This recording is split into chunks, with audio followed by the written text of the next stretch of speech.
Hello there, wrestling fans. I am back, and my voice is kinda back as well.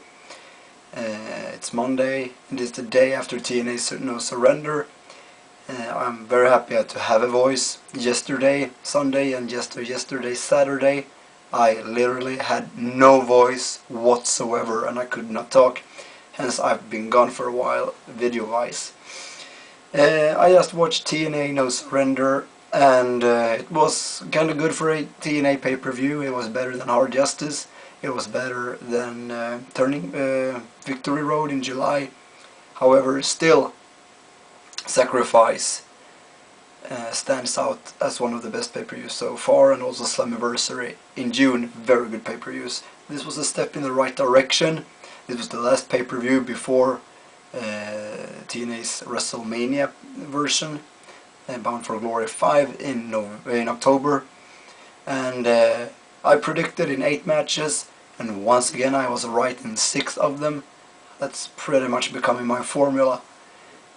I was wrong in the steel cage match where Bear Money and Team 3D defeated Bear Money and Team 3D defeated British Invasion and Main Event Mafia. I should have seen that coming, of course. I said in my predictions I hoped for the bad guys to win because I wanted a new fresh feud in the tag team division. But seeing as the next pay-per-view is Bound for Glory, it's pretty obvious that they are not gonna start anything new for that pay-per-view, since these 4 teams have been building up for so long, and of course it's gonna climax in some way, one way, shape or form at Bound for Glory.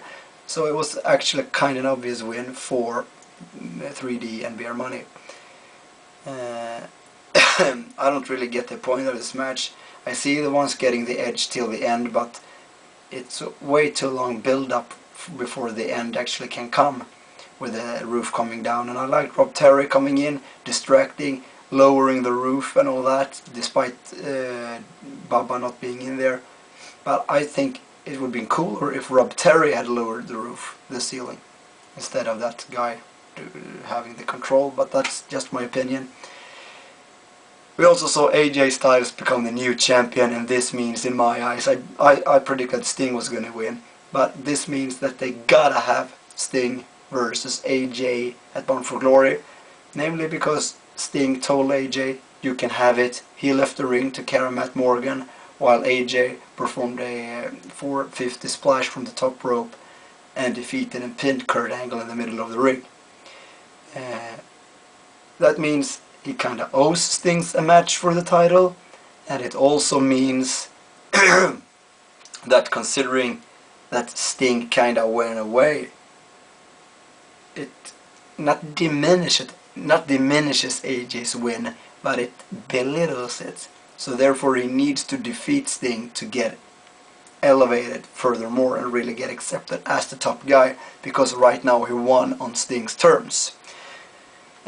Other than that, ODB won the title from in the knockout title in a match with Cody Deaner. Cody Deaner got dominated in the ring by a woman.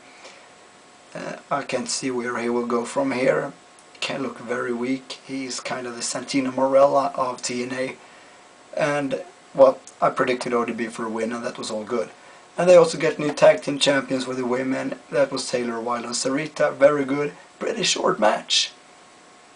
And I think that was good, because we didn't really get the real beautiful people in there. We got Madison, as I predicted, along with Velvet Sky. They also announced the departure of Angelina Love and wished her the best in her future endeavors, meaning her tries to get back to work for TNA. And I also like this pay-per-view because finally this is TNA's big problem in my mind compared to WWE, who knows how to build a pay-per-view perfectly well.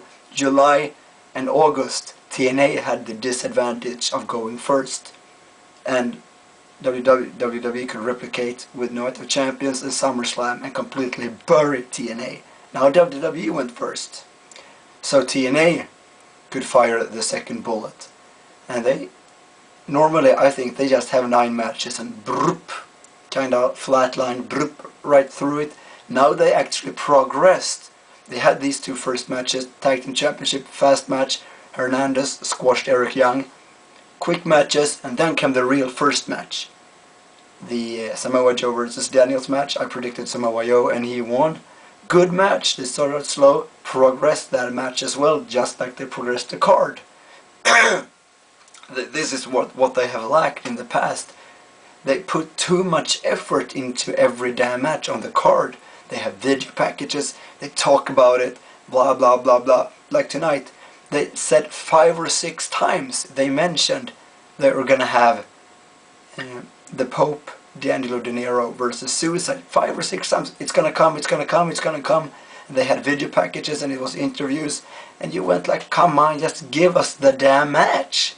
What's the point? Just give us the match. It isn't that much a match of that importance. Just give it to us. Which means they have built all the other matches up and just let them, the night of the match be the night of the match. They don't have a control of the pay-per-view. WWE, when they create a pay-per-view, they know we want this match and this match and this match to stand out. Hence, we're gonna book every match to make these 3 matches stand out, because we know these 3 matches have the potential to be great. So we progress all of these 3 matches. We start the card out pretty low and then progress. And we put the most effort, the most fireworks on these 3 matches. Most videos, best entrances, best presentations of the wrestlers, and so on. TNA has a lot to learn from there. Also, this D'Angelo De Niro Suicide match. Here is also one little subtle thing. People want to complain so much about WWE. Well, WWE does those small things that makes the product so much better. The Pope and Suicide match started out backstage. It was a false count anywhere. It started out from an interview and it just broke out. But the problem is, they didn't do it. You know, there's a difference between a backstage fight and a wrestling match. Their backstage fight was like a wrestling match. It made no sense. All of a sudden you have a camera there, and before the referee has even arrived, these two are wrestling each other with wrestling moves instead of just fighting. It doesn't make much sense, because to these 2 guys, they didn't know that the referee was going to come back there. They could not possibly know that. So to them, the match has not started. Hence, they are fighting, not wrestling. But they were wrestling.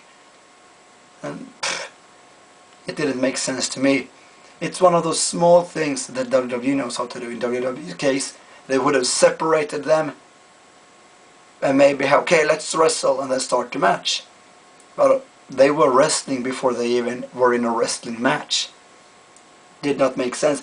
I like the concept of doing that, but if you do it, you gotta do it right. Same thing, Kevin Nash Abyss match, poor match, and all things that happened around it was so bad. Steven Richards took the taser. He had the referee run after him, and Stevie just placed the taser on the apron next to Nash, and the referee was like, "Oh, where did the taser go?" It was so poor, and Mick Foley, and it was just. It was so apparently spot booked match. It had no, I don't know what you call it. It had no flow. It had no smoothness. It was, okay, we do this, and then we're going to do this, and then we're going to do this. Felt very rehearsed, poorly executed. Also, one thing with WWE is so much. WWE is better at doing things like this incredible, real. We all know that wrestling isn't real, but it's supposed to look like real. TNA failed a lot of. It was a good pay-per-view, but it was a lot of these small failures. I liked it because they built it, progressed, and focused more on the big matches, and they ended with Bobby Lashley, Rhino. Bobby Lashley won. That was the only thing that was going to happen. The main event match for the title, the cage match, and the Kevin Nash Abyss match. That was the right 4 matches to finish with, and those also progressed in the right direction. But still, those small things. And still Bobby Lashley as the boss. I heard those guys, just like me, also said that, well, what the hell do they mean, the boss, Bruce Springsteen? And I also wondered, the boss of what? The boss of TNA? That's Dixie Carter and Jeff Jarrett. What the boss? Who's the boss? What did we mean? It's one of the most lame, stupid names I've ever heard. It looked like a Nintendo game. Oh, I'm heading to the boss. Poor. Kind of good pay-per-view. I will be back with my best of SmackDown DVD review when my voice gets better. I will have a Raw review up tomorrow. Be sure to check it out, and have a nice day.